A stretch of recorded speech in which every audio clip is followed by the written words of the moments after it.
Assalamualaikum warahmatullahi wabarakatuh. Hai anak-anakku semuanya, apa kabar? Semoga dalam keadaan sehat. Kita bertemu kembali untuk melanjutkan materi kita. Jangan lupa awali selalu dengan berdoa agar dilancarkan. Ada yang tahu kita akan membahas apa kali ini? Ya, masih mempelajari bilangan bulat. Pada pertemuan atau di video sebelumnya kalian telah mempelajari sedikit mengenai bilangan bulat. Kita akan melanjutkan kembali supaya kalian mendapatkan informasi yang lebih menyeluruh. Sudah siap untuk menyaksikan videonya? Kalau sudah, mari kita simak bersama-sama. Bilangan bulat. Kali ini kita akan mengulas kembali apa itu bilangan bulat.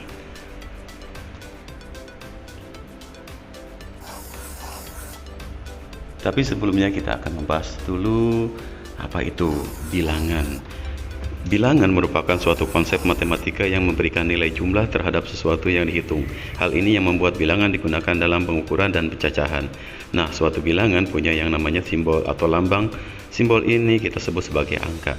Bilangan itu banyak sekali macamnya. Ada bilangan kompleks, real, imajiner, rasional, irasional, bulat, pecahan, cacah, asli, dan masih banyak lagi ya. Nah, biasanya lambang bilangan itu ditulis untuk merefleksikan atau mempresentasikan angka. Nah, pengertian bilangan bulat, kita sampai kepada pengertian bilangan bulat. Bilangan bulat bukan berarti kumpulan atau himpunan bilangan yang bentuknya bulat ya, tapi nilainya yang bulat. Bilangan bulat terdiri dari bilangan cacah dan bilangan bulat negatif. Himpunan bilangan bulat dalam matematika dilambangkan dengan Z. Lambang ini berasal dari bahasa Jerman yaitu Zahlen yang berarti bilangan.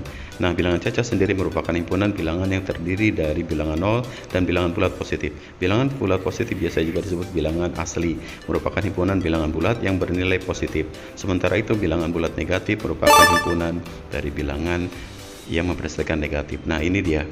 Bilangan cacah itu juga merupakan bilangan bulat. Jadi termasuk bilangan bulat itu bagian dari bilangan cacah dan bilangan negatif.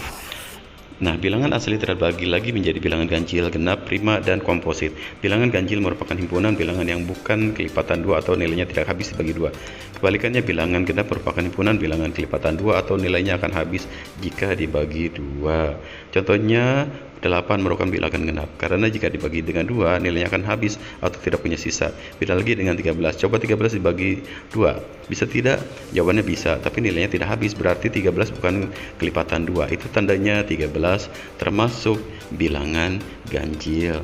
Jadi kalau bilangan yang genap itu bisa habis dibagi 2, tapi kalau ganjil bisa dibagi tapi tidak akan habis jika terbagi. Nah, bilangan ganjil ini contohnya negatif 7, negatif 5, negatif 3, negatif 1, kemudian 1, 3, 5, dan seterusnya.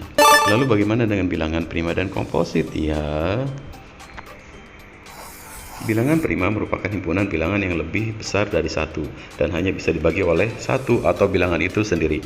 Contohnya 2 merupakan bilangan prima karena hanya bisa dibagi 1 dan bilangan itu sendiri, yaitu 2. Sedangkan 4 bukan bilangan prima karena selain bisa dibagi 1 dan 4 juga bisa dibagi 2. Jadi ini merupakan bilangan prima. Nah, contoh bilangan prima lainnya adalah sebagai berikut. Ya, bilangan prima itu ada 2, 3, 5, 7, dan seterusnya. Nah, kalau bilangan yang nilainya lebih besar dari 1 dan bukan termasuk bilangan prima, berarti bilangan tersebut merupakan bilangan komposit. Contohnya 4 tadi, bilangan 4 lebih besar dari 1 dan bukan bilangan prima, karena bisa dibagi 2. 1, 2, dan 4, jadi 4 termasuk bilangan komposit. Contoh lainnya, 5 adalah 6 bilangan, V adalah 6 bilangan, 6 juga termasuk bilangan komposit karena nilainya lebih dari 1 dan bukan bilangan prima, bisa dibagi 1, 2, 3, dan 6. Bilangan komposit berikut ini 4, 6, dan seterusnya. Perlu kamu perhatikan ya, bilangan prima dan komposit juga bisa merupakan bilangan ganjil dan genap. Contohnya 3 selain termasuk bilangan prima, 3 juga termasuk bilangan ganjil. Tapi tidak semua bilangan ganjil itu termasuk bilangan prima loh. Nah, kita sampai untuk membandingkan bilangan bulat. Membandingkan bilangan bulat berarti menentukan apakah suatu bilangan bulat memiliki nilai lebih besar, lebih kecil, atau sama dengan bilangan bulat yang lain. Dalam membandingkan bilangan bulat, kita bisa menuliskannya menggunakan lambang-lambang berikut ini. Jadi, kalian bisa melihat misalkan A dan B merupakan bilangan bulat. Jika A lebih besar dari B, maka bilangan ditulis A lebih besar dari B. Jika A lebih kecil dari B, maka bisa ditulis A lebih kecil dari B. Jika A sama dengan B, maka bisa ditulis A sama dengan B. Lihat ya lambang bilangan untuk membandingkan. Kemudian mengurutkan bilangan bulat. Mengurutkan bilangan bulat berarti menuliskan bilangan bulat tersebut secara urut, dari nilai terkecil ke nilai terbesar atau sebaliknya. Pada garis bilangan, semakin ke kanan letak suatu bilangan, maka nilainya akan semakin besar. Sebaliknya, semakin ke kiri letak suatu bilangan, nilainya akan semakin kecil. Jadi, semakin ke kanan nilainya lebih besar untuk nilai ya, dan semakin ke kiri semakin kecil untuk nilai bilangan bulat. Jadi ke kanan makin besar nilainya, dan ke kiri letaknya akan semakin kecil nilai untuk bilangan bulat. Ya, walaupun meskipun angkanya besar ditulis, tapi letaknya makin ke kiri, artinya nilainya akan semakin kecil. Tapi makin ke kanan walaupun lebih kecil angkanya, tapi nilainya lebih besar. Nah, bilangan bulat negatif itu jika ditulis di garis bilangan itu ke kiri, semakin ke kiri nilainya semakin kecil. Nah, bilangan bulat positif semakin ke kanan nilainya semakin besar. Nah, ini juga berlaku pada bilangan-bilangan yang lain ya, istilahnya kepada penyebutan yang lain. Itu tandanya kalau pada bilangan bulat negatif semakin besar bilangannya berarti akan semakin kecil ya nilainya. Sementara itu pada bilangan bulat positif semakin besar bilangannya semakin besar juga nilainya. Jadi ya kalau bulat positif ya semakin besar ya angkanya dan nilainya juga sama ya, makin besar. Seperti itu. Nah, ini juga berlaku pada misalkan suhu ya, di bawah di atas. Berarti semakin ke bawah biasanya semakin kecil, semakin ke atas semakin besar. Itu juga berlaku ya untuk ketinggian dan untuk kerendahan gitu. Urutkan bilangan-bilangan bulat berikut. Nah, ini contoh kalian bisa membuat atau berlatih. Urutkan bilangan-bilangan bulat berikut dari yang terkecil ke yang terbesar. Ini ada contoh soal ya, kita pecahkan bersama-sama. Jadi ini ada sebuah contoh, ada negatif 3, 8, 13. Nah, untuk memudahkan menjawab soal tersebut, kamu harus ingat kalau bilangan positif nilainya selalu lebih besar dari bilangan negatif.